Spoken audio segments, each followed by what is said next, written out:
Hello বন্ধুরা, আজকে আমি আপনাদের সাথে শেয়ার করব গরিব মানুষের 8টি বদভ্যাস। ভিডিওটি শেষ পর্যন্ত দেখে জানিয়ে দিবেন এর মধ্যে কোনটি আপনার মধ্যে সবচেয়ে বেশি আছে। চলুন তার আগে দেখে আসি গত ভিডিওতে কে কোথা থেকে কমেন্ট করেছে। সুলতানা জান্নাত নামের একটি মেয়ে কমেন্ট করেছে, আজকের ভিডিওটি আমি পৃথিবীর একটি শহরের রুমের মধ্যে থেকে ভাত খাচ্ছি আর দেখছি। ওমেন্স লাইফ পেজ থেকে লিখেছে, আজকের ভিডিওটি আমি খুলনা থেকে দেখতেছি। আপনি কোথা থেকে দেখছেন অবশ্যই কমেন্ট করে জানিয়ে দিন। বেশি কথা না বলে চলুন ভিডিও শুরু করা যাক। গরিব মানুষের 8টি বদ অভ্যাসের মধ্যে নাম্বার 1, প্রথমে ঘর দেওয়া চিন্তা করা বা ঘর বানিয়ে ফেলা। নাম্বার 2, টাকা কোনো কাজে না খাটিয়ে ঘরেই রেখে দেওয়া। নাম্বার 3, টাকা কোনো কাজের মধ্যে ইনভেস্ট না করা। নাম্বার 4, খাবারের পিছনে টাকা বেশি নষ্ট করা। নাম্বার 5, বিল্ডিং দেওয়ার চিন্তা করা।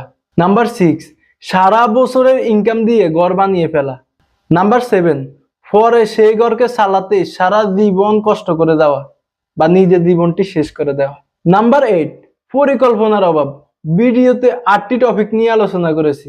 কোন টপিকটি আপনাদের কাছে বেশি ভালো লেগেছে অবশ্যই মতামত করে যাবেন। ভিডিওটি ভালো লাগলে শেয়ার করে দিবেন। পরবর্তী ভিডিও দেখতে অবশ্যই পেজটি ফলো দিয়ে রাখবেন। সালামু আলাইকুম।